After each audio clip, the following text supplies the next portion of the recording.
My name is Richard. I'm 62 years old. I've been many things in life: husband, father, worker, and for a long time a man who believed that the love of family was enough.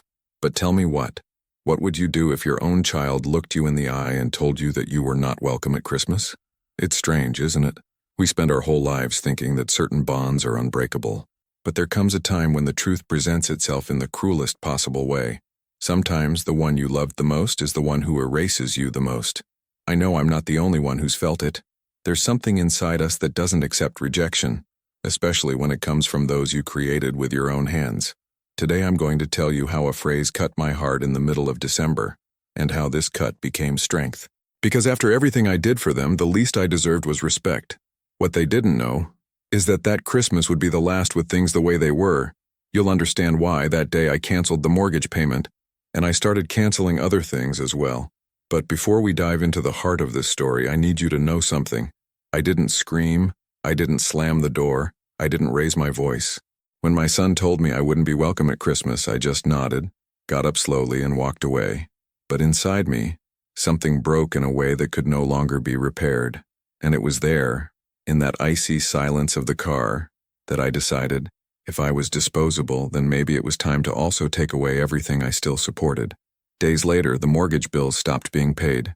And at Christmas, in that house that I helped lift brick by brick, the guests were faced with a truth that no one expected, not even my son. Now, if you've come this far, it's because you may have already felt a similar pain, being left aside by those who helped you the most. And if this touches your heart in any way, I ask you to leave a like, subscribe, and stay with me until the end. It's not by numbers, it's by presence. Because when we share this pain, it weighs less. And I promise, this story doesn't end with anger, but with justice, the way that only silence knows how to do. When Linda left 8 years ago, it was as if time had stopped here at home. I kept things as she left them: the folded blue blanket on the couch, the juicy vases in the kitchen window, and even the old coffee pot she loved, even though it took a century to make a decent coffee. Every day I still wake up at the same time we woke up together. I make coffee, sit at the living room table and look to the side, as if she was going to appear with that calm way of hers, saying that the world outside could wait a little longer. Life has been quieter since then, but I kept going, not for comfort, but because we get used to it. At first, Matthew called me every week. Sometimes he brought me the boys to spend Sunday. Emily never liked it very much, but I understood. I was never the type to impose herself. The truth is, I just wanted to be around. So when they bought the house in Kendall Yards, I offered to help. I used part of the retirement, refinanced my own home, and took on almost all of the down payment. Later, when the mortgage bills started to weigh in, I started to cover it too. Not because they asked for it, but because I saw that they needed it. I never made it a charge. I didn't even comment to anyone. Only God and I knew how much came out of my pocket every month to keep that house standing. I cut expenses, put aside my plans, all because I believed that if I took care of them, someone else would take care of me too, even if it was with presents. I remember a specific day well. It was Emily's birthday, and I showed up with a bouquet of flowers, white daisies, Linda's favorite, that I thought she would like. Emily picked up the bouquet, smiled without baring her teeth, and said, "Thank you, Mr. Richard. Mr. Richard." I lived with them for 2 years. When the house was under renovation, I was the one who painted the walls of the room, installed the baseboards, and planted that garden that today appears in all the photos she posts on social networks. Even so, I was just Mr. Richard. But I kept going. He pruned the trees in front, stopped by the hardware store when the gate needed repair. He sent toys to the children in the mail when he realized that he had not been invited to Christmas but still wanted to leave a gesture. I once found a box of cards that Emily had written to me over the years, all cold, impersonal. "Thank you for your help. We appreciate the support." It was as if I was a charity, not the grandfather of her children. But I kept everything. Even the soulless cards carried something that reminded me I existed in their lives. Somehow, it still existed. The frames on the bookshelf in their home have changed over time. In the past, there was a picture of me with little Matthew, fishing in the lake on the farm where I grew up. Today, it is difficult to find myself in them. My face was being changed, replaced by newer, more beautiful memories. More convenient. And here in my house, every corner carries the opposite. The absence became company. The sound of the wall clock is the only one that still calls me by name. No, There are days when we ask ourselves, was everything we did worth it? Will the love we gave ever come back? If you've ever felt that emptiness of giving too much and no longer fitting in anyone's heart, comment below with something simple. It can be, I believe, or I've lived it. Sometimes a comment of yours ignites the courage in someone who is also too quiet, because that's what we feel, too quiet. And even so, we continue, day after day. That week before Christmas, I did as I always did. I went to the supermarket, bought things for my stuffed turkey, the one that Linda taught me to make with sage farofa, which always drew compliments even from Emily's father, when he still feigned sympathy. I separated my gray suit, ironed my shirt, and even cleaned my shoes with that product Matthew liked to wear when he was young. I truly believed that I would be called, that there would be a phone call, a message, whatever. But that year, the phone didn't ring. And even without understanding why, something inside me said that that silence was not just forgetting. It was a choice, and I didn't know it yet. But this choice would be the spark that would ignite everything that came after. Because sometimes, an absence is enough to trigger all the presences that we tried to ignore. And it was precisely in an attempt to understand this silence that I decided to pay a visit. But have you ever wondered what happens when someone kind arrives in a place where they are no longer welcome? That's that. Me too. And that answer, I found at that front door. In the week leading up to Christmas, I did everything as I always did. I went to the corner market, the same one where Linda liked to pick the fruits one by one, and bought the ingredients for my stuffed turkey. I took the fresh sage, the stale bread for farofa, the chestnuts, even the prunes that Emily loved, although she never said. I also separated a wine that I had been saving for 2 years, a Cabernet from Yakima Valley, one of those that does not open for any reason. I left the suit ready, ironed it with care, and left it hanging on the wardrobe door. I wanted to be presentable, you know. I wanted to appear dignified because I always thought that part of respect comes from the way we place ourselves in front of others. But the days went by, and no one said anything. No message, no invitation, not a single mention of the dinner. In the family group, only silences and photos of their Christmas tree, full of gifts. The kids in matching pajamas, Emily smiling with an expensive apron, and Matthew holding a glass as if he was celebrating something that didn't include me. I thought to myself, maybe they're busy. Maybe they're waiting to call me closer to the date. But deep down, something inside me was already hurting. On the 22nd, I gathered courage and went to their house. I took some caramelized nuts that I prepared myself. I knocked on the door with a shaky hand, and it was Emily who opened it. Her face when she saw me did not hide surprise or joy, just that restrained expression, as if opening the door to an inconvenient neighbor. She let me in, of course, but with that overly polished tone that only those who have already been discarded immediately notice. The house was beautiful, I have to say. Lights everywhere, soft ambient music, the living room table already assembled with golden cutlery and new crockery. The smell of cinnamon and sugar filled the air, and the details all screamed one thing. The party was already planned, and I wasn't part of it. Matthew showed up after a few minutes. I wore a sweater that I had given myself the year before. He greeted me with a quick hug, but his eyes avoided mine.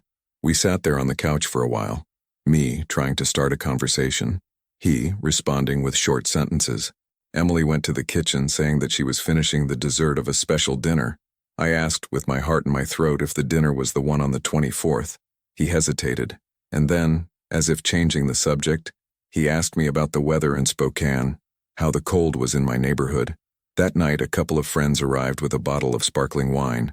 They were greeted with smiles, hugs, kisses on the cheeks. I was there in the corner of the room, still holding the platter with the nuts which no one even put on the table. When dessert was served, a berry cheesecake, Emily cut exact pieces for the guests and brought a small slice to me on a small paper plate. At that moment I understood everything. I didn't have to ask anymore. There would be no invitation. The party already had the names defined, and mine was not on the list. As soon as dessert was over, Emily said with that polite smile, "Richard, I imagine you have a long way back home, right?" As if I were a visitor who had lingered too long. Matthew tried to soften it, said that the night had been good, and that maybe we would see each other after the parties. I gave a kiss on the forehead of the youngest grandson, who didn't even recognize me properly, and left. In the car, I left the nuts on the passenger seat. I didn't even take it with me. I just started the engine and drove. The streets were filled with illuminated houses, families taking pictures on the balconies, cheerful voices escaping through the windows, and I was there, inside a silence that hurt more than any word spoken. When I got home, I sat in the dark kitchen and stared at nothing for a long time. That night it was as if someone had signed my absence permanently, and as much as it hurt, I knew something had changed for good. The question that kept popping into my head was, if I don't have a seat at the table, why do I continue to hold the feast? And it was with this question that something inside me began to move, something that was not anger, nor revenge. It was clarity, and that clarity led me to make a decision that would change everything. Want to know what I did the next day? So get ready, because it wasn't small. The day after that uncomfortable visit, still with the bitter taste of dessert served in a disposable plate, I received a call from Matthew. He said he wanted to talk, that maybe it would be good for us to align expectations for the end of the year. I knew what was coming. His voice already gave everything away. Even so, I went there. I thought I deserved to hear it from his mouth. When I arrived, the house was silent, decorated to the last corner. The children were watching a movie locked in their room. Emily did not show up. Matthew was waiting for me in the living room, sitting in the leather armchair that I had renovated myself 3 years ago. He started slowly, like someone walking on eggshells. He said that Emily's parents would come from Oregon, that her mother-in-law doesn't feel comfortable with me around, an old story they always used as an excuse. Then he looked at me with an expression that mixed guilt and convenience and blurted out, "Dad, I think this year it would be better for you not to come. We thought that maybe it would be calmer that way." I stared at him without saying anything. I wanted to get up and leave, but something stuck me there. My eyes scanned the room, the sofa I helped choose, the TV I bought their first Christmas in that house, the lamps I installed with my own hands when they complained about the dark environment. Everything there had my mark on it, except me. So I asked calmly, "And where do you think I'm going to spend Christmas?" He hesitated. I said that maybe Aunt Carol would have me over, or that we could schedule something the following weekend, as if Christmas was something we could reschedule as a dentist's appointment. I just nodded. I didn't argue. I didn't beg. I didn't cry. I just sat there, feeling his every word go through my chest like a slow, cold knife that doesn't kill all at once, but cuts inside. He tried to soften it, said he loved me, that he knew how much I meant to him, but that at that moment he needed to balance things. Balance, as if I were an extra weight in the scales of their lives. I got up, thanked him for the conversation, and said I understood. Deep down, I didn't understand anything, but I understood one thing. My time there was over. I got in the car, closed the door slowly, and stared at the house for the last time like someone who looks at an old photograph, knowing that it no longer belongs in that portrait. I remembered Linda. I thought about how she would have reacted. Maybe I would cry, maybe I wouldn't say anything, but I know I would feel the same cut I felt there. And it was in that car seat, standing in front of the house, that I helped to get up, that I made the decision. If I was a burden, then I would stop carrying. If I didn't fit at their table, I wouldn't make a point of sustaining the ceiling anymore. From that day on, every penny that came out of my account to maintain that mortgage would be cut off. But that was just the beginning, because what they never imagined, it's just that I also knew how to play in silence. And what comes next? No one in that house will forget it. I left Matthew's house without saying a word, not out of pride. It's just that sometimes silence weighs more than any discussion. I got in the car and just took a deep breath. It was night, and Spokane seemed all lit up, as if the city was celebrating, except me. I passed through the streets slowly, seeing the windows full of flashers, red bows on the doors, inflatable Santa Claus dolls on the balconies, whole families taking pictures on the sidewalks, children running around with red hats, laughing, full of anticipation. And I was there, behind the wheel, with blurry eyes and a tightness in my chest that made the air hurt to get in. I found myself remembering the Christmases from before, when Matthew was little, and Linda spent all week baking cookies and hiding the presents in the basement. We didn't have much, but we had each other. There was music. There was hugging. There was meaning. I remembered the time he got a toy train that I repaired myself because the engine came in malfunction, and he said to me, "Daddy, you fix everything." At that time, I kept thinking, at what point did I stop fixing something? Or did I just stand there trying to glue pieces of something that had been shattered for a long time? I got home, and the first thing I felt was silence. Not that silence of peace, no. It was a deep emptiness, one of those that we hear even the noise of our own tiredness. I put the key on the table, took off my coat slowly, and went to the kitchen. I prepared a strong coffee. It's always been my way of thinking. The smell of hot coffee always clears my head. I sat in my armchair with the cup in my hands and stared ahead. Nothing on TV, nothing on cell phone, just me. And that's when the penny dropped.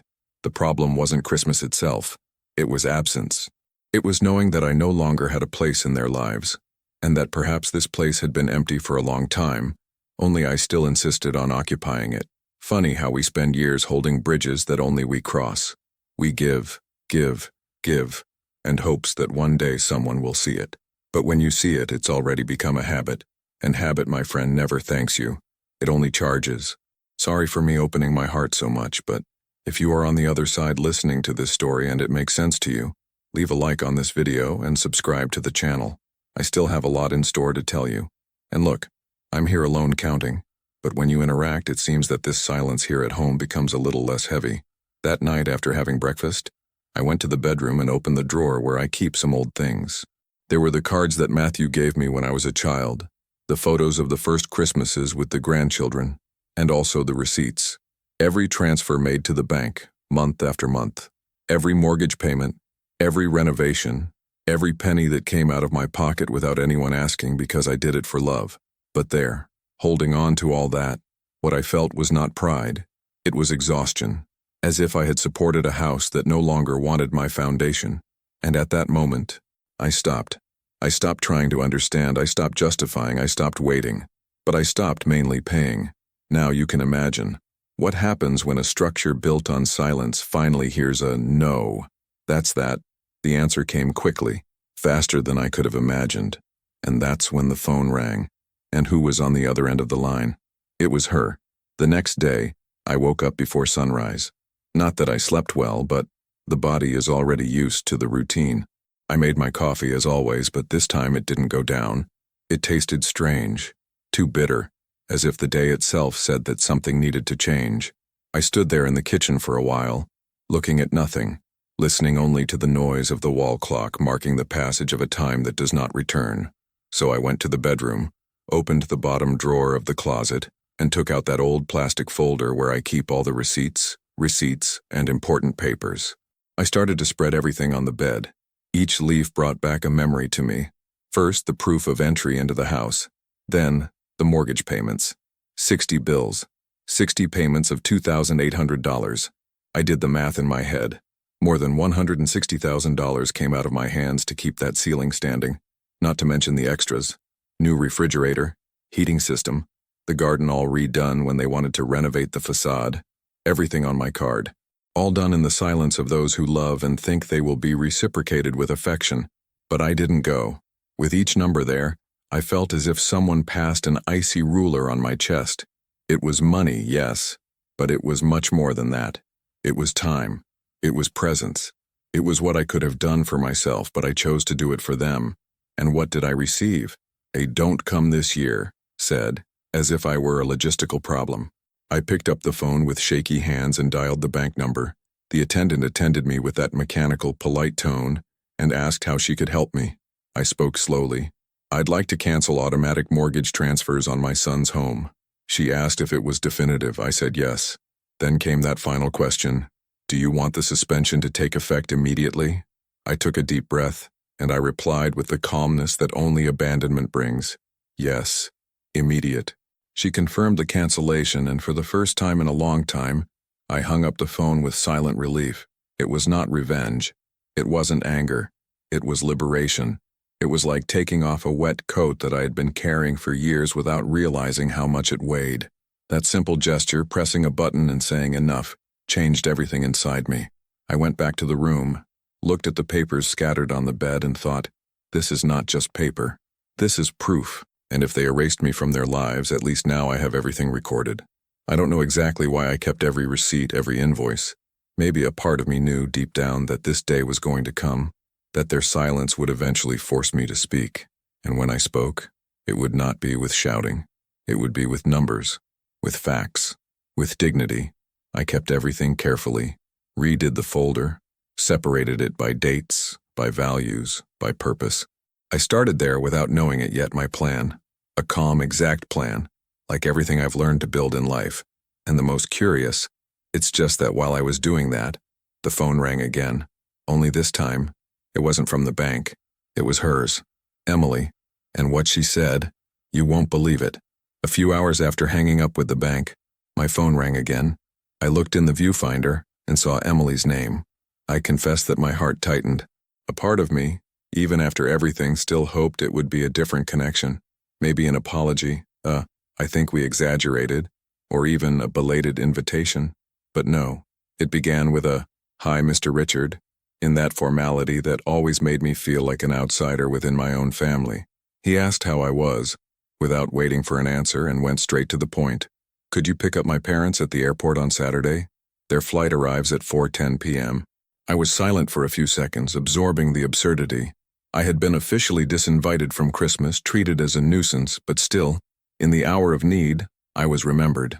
Not to be at supper, but to play the role of driver. I took a deep breath and said calmly, "It won't work, Emily." On the other end of the line, silence. Then came a, "Sorry," with a tone of surprise, as if she really didn't expect to hear a no coming from me.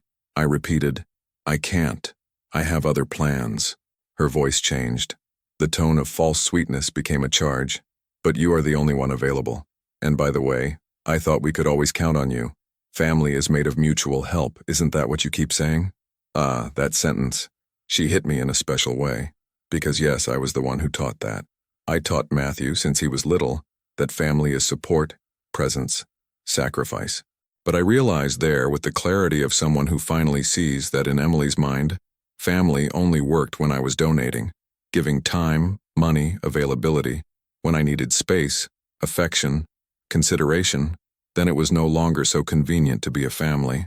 And do you know what hurt me the most on that call? It was realizing that she didn't even disguise it anymore, nor did he make the effort to hide his contempt. Old Richard would have said yes. I would have gone to the airport with an ironed coat, a smile on my face, waiting for some gesture to reintegrate me into the supper. But that Richard there was already different. It was not bitterness. It was consciousness. When I hung up the phone, it wasn't angry. It was with a strange tranquility, as if finally putting an end to where he spent years pushing commas. And for the first time, after so long, I felt a strength spring from within. It was not the strength of pride. It was the strength of someone who got tired of begging for affection. No, it is now that the story begins to turn. And if you've made it this far, listen to what I'm going to tell you. Sometimes, it's on the day we hear the hardest no in life that the yes that we should have said to ourselves a long time ago is born. Stay with me until the end, because what comes now, no one in this story saw it coming. And it all started with an envelope that I prepared with my own hands, and I delivered it to the dinner that they made a point of excluding me. On Christmas Eve, while the entire town seemed to revolve around hugs and toasts, I sat in my kitchen with a bowl of tomato soup and 2 slices of stale bread. Nothing special, but warm. I prepared it myself, as someone who takes care of himself out of necessity and not out of habit. I lit a candle in the center of the table just to give some dignity to the scene, because deep down, we still try to maintain a semblance of normality, even when inside everything is shattered. The clock was 8:30 when my cell phone vibrated. It was a notification from Emily's profile. New photo. Assembled supper, golden cutlery, central arrangement of pine cones and candles. Everyone gathered at the table. Matthew with the glass of wine, the kids smiling with those Christmas sweaters I sent myself last year. Her parents seated in a prominent position, toasting with the face of a margarine commercial. And I was there, on this side, looking at everything as if I were a spectator of my own absence. No empty chairs, no visible memory of mine, no sign that one day that house was also made with my hands. A quiet sadness hit me. It was not revolt, it was a fact. I knew that tonight my name would be mentioned, perhaps as a shadow in the corner of conversation, as a "he didn't want to come" or a "he's been weird lately." Never like what he really was. Someone who gave everything away and was pushed out. I closed the phone. I hung up the landline. I walked slowly to the fireplace in the living room. I took with me the last folder with the receipts, the cold records of what I banked, kept, built, without asking for anything in return. One by one I put it on the fire. I saw the flames rise slowly, devouring every piece of that past that no longer made sense to carry. And there, in that empty room, I felt something I hadn't felt in a long time. Lightness. It wasn't happiness, don't get me wrong. It was just the end of a wait, as if I had finally stopped trying to deserve a space where there was never room for me. No, sometimes we spend our lives trying to fit in where we have already been cut. Trying to keep a light on that others have turned off for a long time. And when we accept that that door was locked from the inside, we stop knocking. If you've ever felt that silent break, that weariness of insisting, comment below with a, "I understand you," or a, "It's true." Because look, it's not weakness, no. It's just humanity. And in that fire there, burning more than the papers, I decided that this would be my last Christmas as a spectator. And the next step I took, it was the most unexpected of my life. Because even outside the table, I still had one last word. And they would listen. They just didn't know how. Still, the day after Christmas, early in the morning, I went to the living room, turned on my laptop, and let it warm up there while I prepared a new coffee. There was still that silence at home, but it was no longer the silence of sadness. It was another kind of silence, that of someone who decided to open his eyes. I sat in front of the screen and started researching. I opened Emily's profile. I saw the recent photos of the supper, the fake thanks to the in-laws for always being present, the likes, the flattering comments, everything staged to perfection. In one of the photos, she posed in front of the house with a caption that read, "Gratitude for having conquered everything with effort and love." Whose effort? Whose love? I saw the new kitchen cabinets I banked, the fireplace I installed with my own hands, the Turkish rugs she bought with my card after saying she didn't have any beautiful pieces for a new home. I kept browsing until I reached Matthew's profile. That's when I noticed a new connection. He had begun to follow and be followed back by a local journalist, Patricia Campbell, a reporter for the Spokesman Review. That set off an alert for me. 3 days later, the news appeared. A friend called me to let me know. Story online, circulating in neighborhood groups. Elderly couple is dropped off at the airport for Christmas, and the passenger responsible doesn't show up. In the middle of the text, my name, Richard L. Thompson. Absent grandfather, known in the neighborhood for his reservation, would have refused to pick up the family guests at the airport, causing embarrassment and delay at supper. My blood ran cold for a moment, not because of the lie, but for his boldness. They were trying to paint me as an ungrateful old man, a weight, a burden. The story was carefully constructed so as not to be prosecutable, but it made it clear that I was the difficult relative. The detail is that the journalist seemed to have too much inside information. Expressions used by Emily, the passive-aggressive tone that was her face. That was no coincidence. It was ordered, but I didn't break it. I closed the article, took a deep breath, and smiles. A small smile, out of the corner of his mouth. Because now I knew who I was dealing with, and it was no longer the old Richard they knew. It was Richard who spent his life solving problems that no one saw, a man who has learned that the most powerful justice is the one that arrives in silence. But when it does, it leaves no stone unturned. I went back to the closet and grabbed my briefcase, the one with the vouchers that I didn't burn, the most important ones. Bank transfers, confirmation emails for purchases made by them, receipts for works in Emily's name paid with my card. I kept everything in an envelope. Then I wrote a letter. Only one. Direct. Need. Signed with my firm handwriting. As if you don't need to scream to be heard. And that's when the story starts to take on another tone. Because when you take a man out of his own family, he comes back with truths that no one wants to face. And I had already decided, at the New Year's Eve dinner at that same table where I was denied a seat, I would show up. But not with a plate. With an envelope. And what was inside. It was going to change everything. I spent the whole morning in the kitchen, transformed into a small operations headquarters. Paperwork everywhere, bank statements, transfer receipts, credit card notes, receipts for renovations and furniture that I paid for, each with my signature in the footer, showing that it all had a person responsible. I organized each document in a brown folder, with dividers marked by year and purpose. Each pile was like a chapter in my own story, a story of sacrifice, of quiet generosity, of invisible presence. I created 12 identical copies, thinking of each dinner guest I knew would be a witness to it all. It was not revenge, it was organized truth. Between one document and another, I looked at some of Emily's posts on social media. She posed in the new kitchen, smiled in the living room, said that hard work pays off, and that the house was the result of effort and dedication. I laughed to myself. For weeks, no one in her house remembered that I was paying for almost everything. And now the irony was delicious. Each caption, each photo showing off what was my money became proof of hypocrisy. As I was organizing everything, I felt something I hadn't felt in a long time. Lightness mixed with quiet excitement. Because finally, the game wasn't just hers. Finally, I had my weapon. The truth. Every detail was planned. From the extracts, to the photos of the furniture, the Christmas lights, the children's clothes I bought. Every single thing had to be in the right place, so no one could question the authenticity. I paused and took a deep breath. That moment, although lonely, gave me a sense of control that I hadn't felt in years. I felt alive, alert, a man who had rediscovered his own power. And if this piece of my life can become a mirror or a hug for someone, help me carry it forward? Like and subscribe here to the channel. It makes more difference than you think. After I had finished all the organization, I looked again at the piles of papers. Each envelope was a silent weapon, a lesson kept for those who thought they could ignore me, who could use me without consequence. I smiled, opening a bottle of freshly brewed coffee, and thought about how ironic life is. You spend years helping, supporting, sustaining, and suddenly, you realize that when it comes to showing who is really boss, who really has a voice, you don't need shouting or violence, just courage and patience. But there was still one final detail. Dinner was approaching, and I knew that every second of my movement had to be calculated. When I crossed that door, every look, every gesture, every sigh would have its effect. The truth, organized with precision, would be inescapable.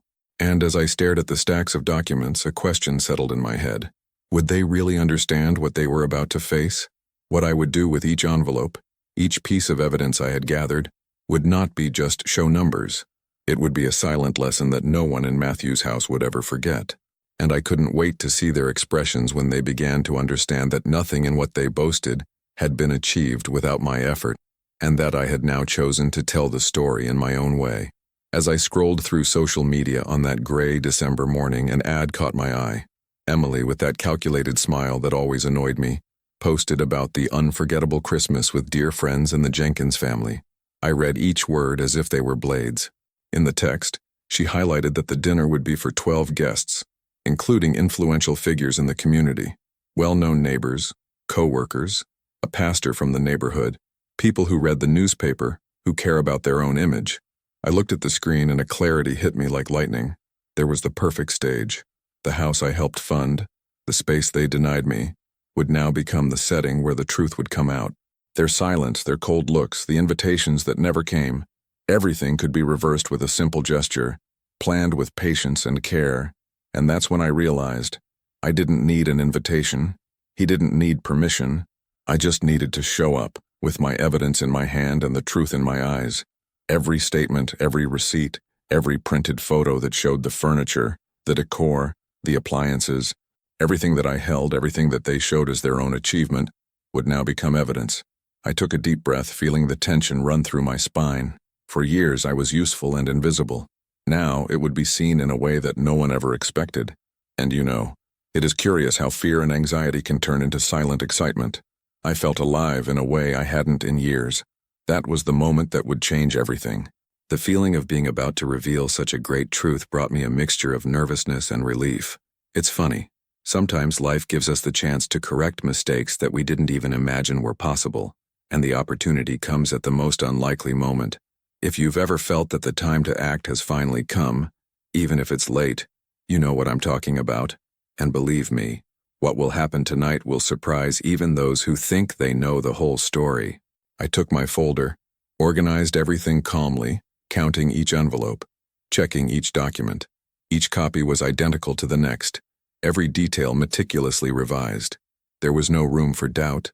The preparation gave me a sense of silent power, that kind of power that is not imposed with shouts but that is felt by those who are about to be confronted with the truth. And then, looking at the front door, I realized that everything was ready. When I crossed that threshold, every look, every gesture, every word would become part of a lesson that no one would forget. I would give back what they took from me, my right to exist, my place in that family, my respect. But they did not yet know that old Richard, calm and silent, had finally decided to make himself heard. And when I open the door that night, the question that will hang in the air will be, are they really prepared to face the truth that comes with every paper I carry? I put on my navy blue suit carefully, the same one I wore to Linda's funeral. As I looked in the mirror, I saw not only the man that life has shaped, but what experience has hardened and illuminated at the same time. I grabbed my carefully organized briefcase and left the house. The night was cold, the wind cutting through his face, and yet he felt a clarity he had not experienced in a long time. I drove to Kendall Yards, past the illuminated streets, each window gleaming with decorations that, ironically, I helped pay for. I arrived at 7:47 p.m., a few minutes before the exact time, observing the facade of the house. The lights of the Christmas tree flickered, laughter and conversations came through the windows, but I didn't hesitate. I walked in through the front door without ringing the bell. An immediate silence took over the hall. The eyes turned to me as if I were a ghost that resurfaced unexpectedly. I took a deep breath and said, firmly and politely, "Good evening, everyone." The shock on Emily and Matthew's faces was palpable. She tried to soften, make room for excuses, but I already had each envelope ready. I began to distribute the batteries to each guest, calmly, as if delivering a gift.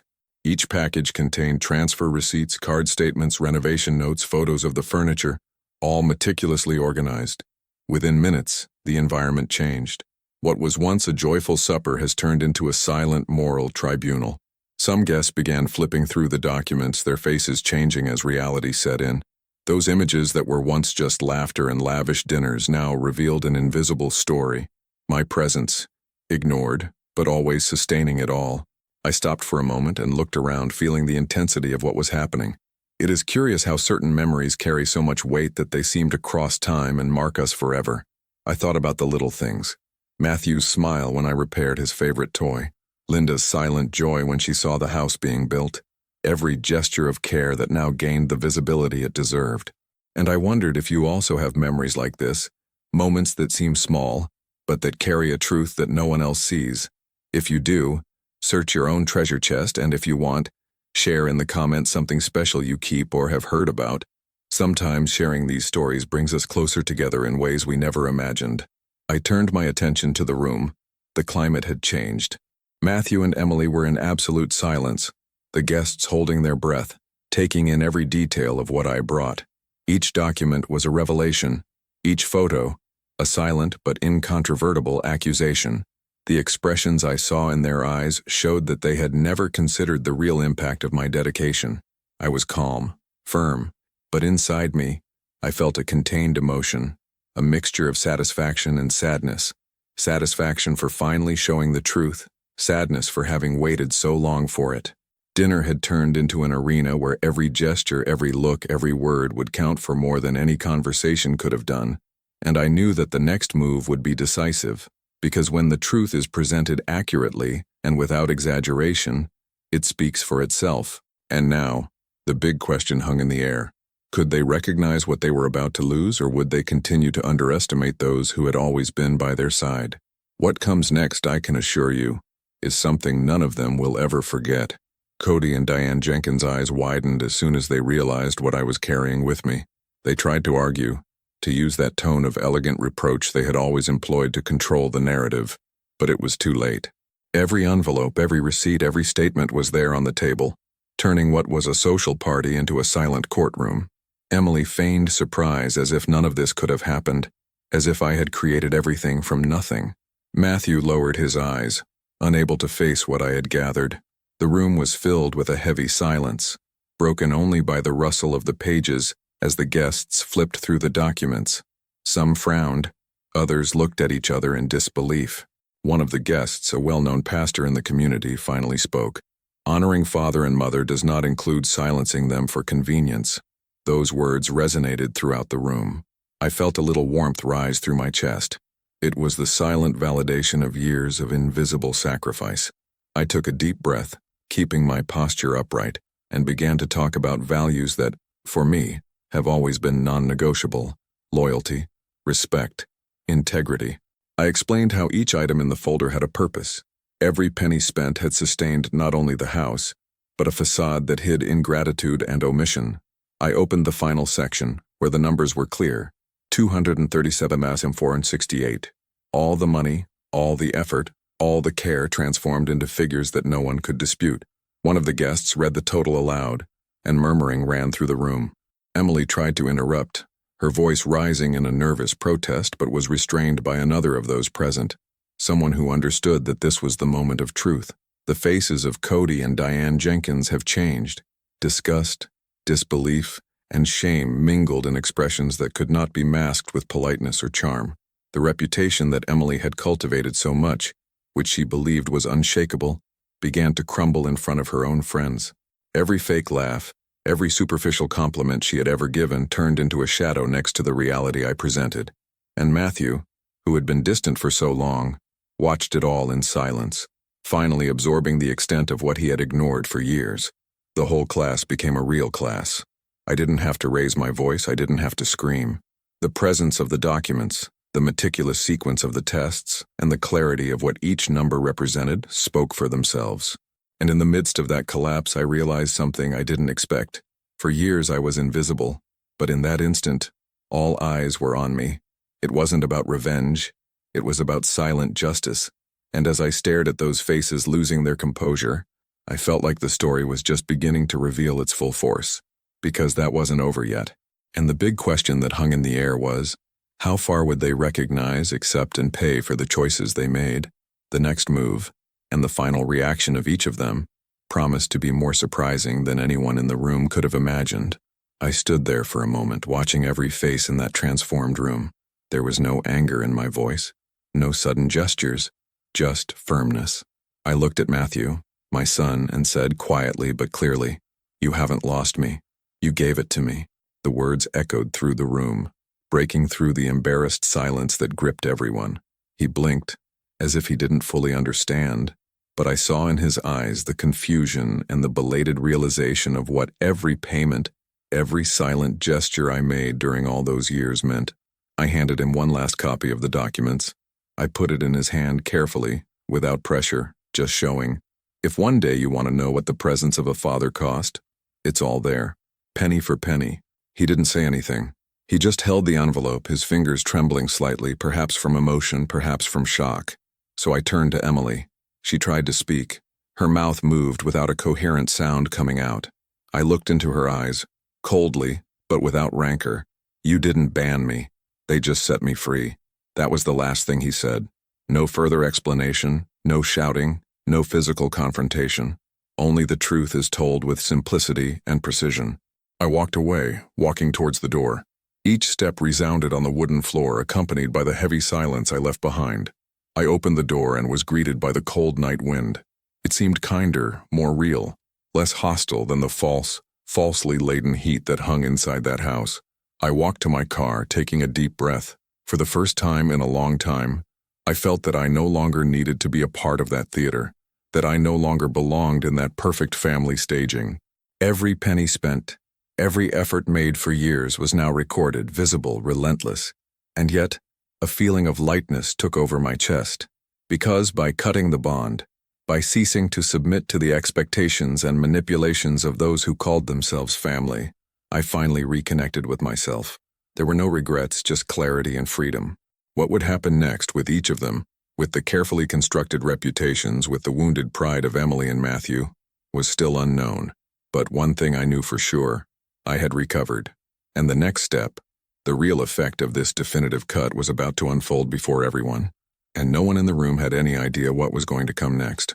2 days after the dinner that changed everything, I opened the local newspaper and almost choked on the news. The article that painted me as an ungrateful old man had disappeared from the site.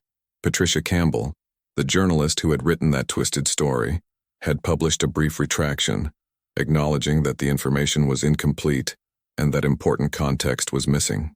The whole city seemed to whisper to each other. Emily's friends stopped interacting with her social media posts. Colleagues began asking at work about what had really happened, and the scandal she believed she controlled turned into an uncontrollable murmur in the hallways. I was sitting in my armchair, coffee cooling next to me, watching the silent effect of a well-presented truth. It was then that the phone rang. Emily. Her voice was charged with anger, adrenaline, shock, and a hint of despair. "Richard, you destroyed everything. It crossed the line. This is unacceptable." I just took a deep breath and let her speak, listening carefully to every word. When she finally paused, I replied, with the calmness that only years of experience and disappointment can give. I didn't destroy it, Emily, I just stopped charging. A silence on the other side. Then, the phone clicks, indicating that it has hung up. It was not aggression. It was a realization that there was no more control. Cody, desperate, began to try to influence contacts, to call trusted people, to try to stifle what was circulating in Spokane, but the damage was done. The reputation they had tried to build on false appearances was now spreading, no longer because of me, but through their own fault. Every conversation, every look, every question from neighbors and colleagues became a reminder of how much they underestimated someone who had always been by their side, but who never asked for recognition. And in the midst of it all, I felt something I hadn't felt in a long time. True lightness. It wasn't about revenge. It wasn't about humiliating.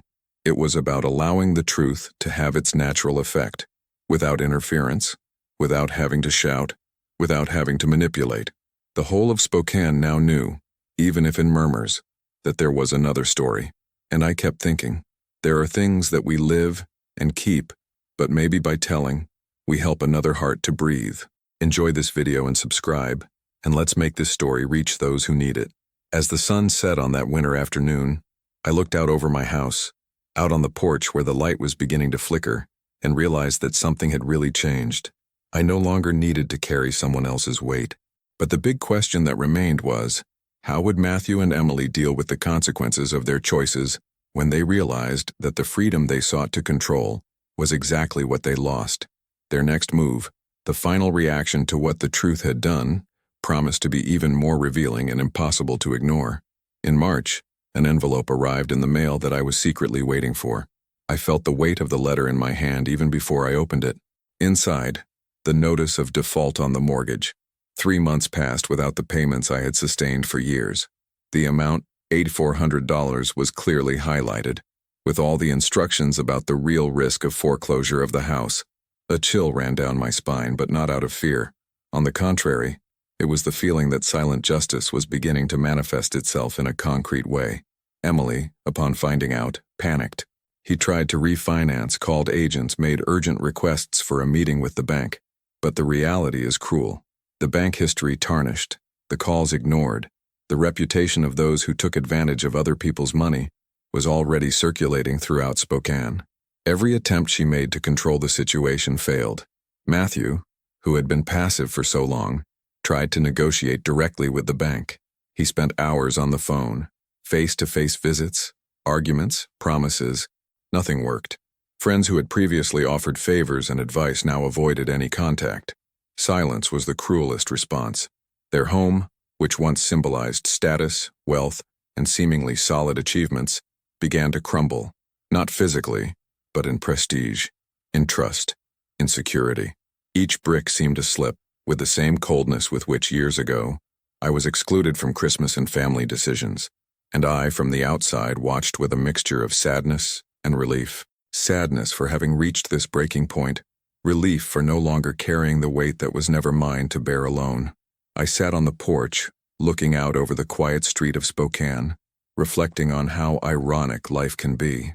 For years, we've dedicated ourselves to sustaining, protecting, and supporting, and one day, when we choose to just stop charging, we see the full effect of the imbalance that existed.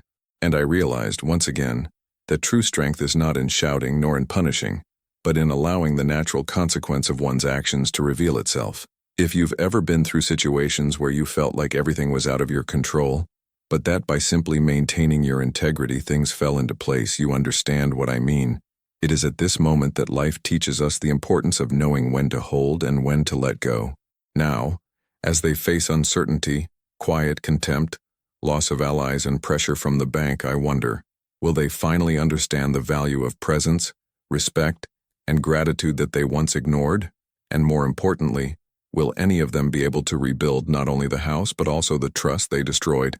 The next chapter of this story is about to reveal the answers, and I can guarantee that no one in that city will forget what is to come. The night was cold when I laid eyes on Matthew's haggard figure at my door.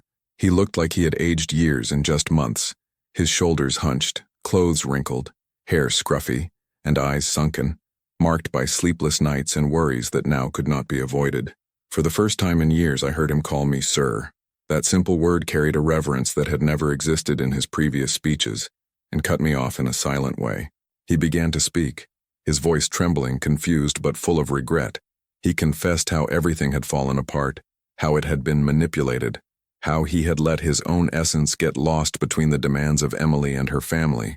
He admitted that he judged me unfairly, that he let himself be carried away by convenience and pride.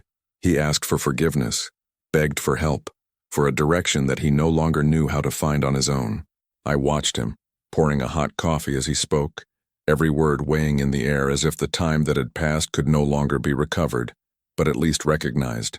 I kept silent, absorbing every confession, every gesture of vulnerability, without interruption.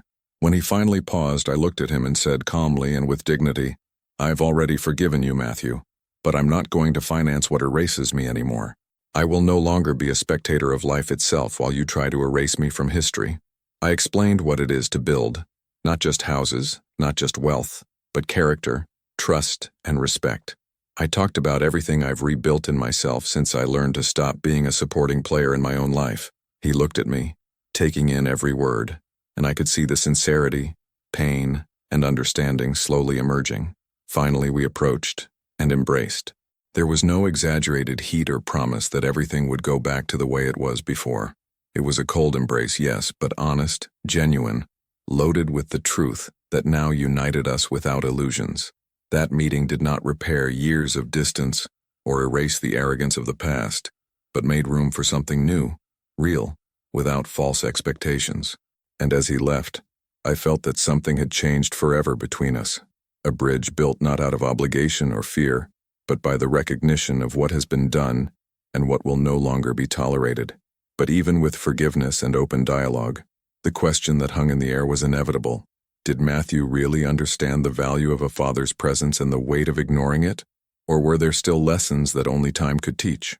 The next step in this story promised to show, definitively, who really learned the lesson and who still needed to face the consequences. After so many years of carrying the weight of others, I was finally able to breathe. With the money that used to disappear every month on the mortgage on Matthew and Emily's house, I began to look at my own life in a different way. I painted the walls of the living room in colors that I always wanted, but that I never had the courage to choose alone. I bought new comfortable furniture that didn't need to impress anyone but myself. Every corner of the house began to reflect who I am, who I had always been, and who I could yet become. Gradually, I went back to attending community meetings, participating in groups of retirees who discussed entrepreneurship, life stories, and small business projects. I was invited to give lectures, share my experience of decades in civil construction, but also the most important lesson, knowing how to set limits and value one's own presence. It was in these conversations, between smiles and attentive looks, that I felt something I hadn't felt for a long time: true respect. I met Grace, a widowed neighbor, and we began sharing simple, quiet dinners full of genuine affection. No one needed big words or extravagant gestures. For the first time since Linda's death, I felt that I was not alone. I felt whole. Every small gesture of consideration, every smile exchanged, every conversation of hours without haste, reminded me that life could still be rich and meaningful without depending on the approval or gratitude of those who never valued my effort. I finally understood that family is not the one who demands her presence, but who desires her from the heart. And as I walked through the backyard, feeling the fresh spring air coming in through the open windows, I realized that freedom didn't just come from money or achievements, but from choosing to be with those who really want us. However, even with all this new peace, there was a question that still echoed in my mind. Would Matthew and Emily ever understand the size of what they lost?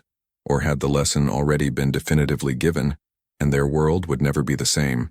And it is in this silence full of possibilities that history reaches the most decisive moment, the one in which everything is transformed, and life finally shows that sometimes the true gift is not in what we give, but in what we finally decide to keep for ourselves.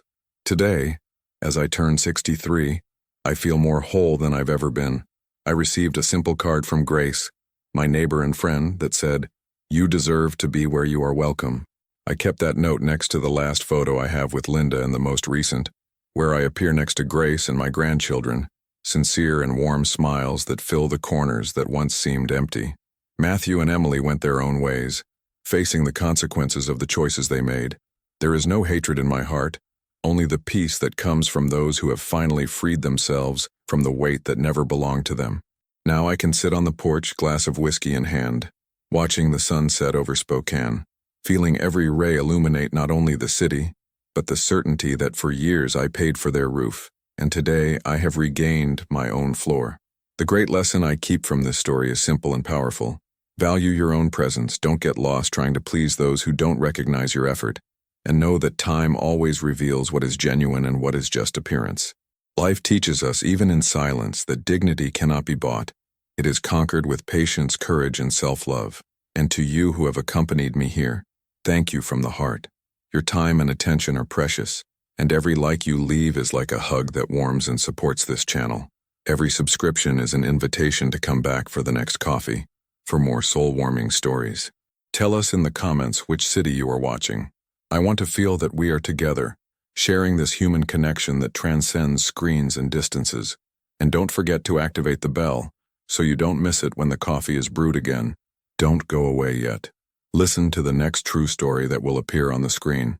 Always remember, each wrinkle tells a story, and each story carries a strength. Watch the next video here on the channel with another incredible story, and allow yourself once again to be moved, reflect, and learn from the lives of those who, like me, one day decided to take the reins of their own destiny.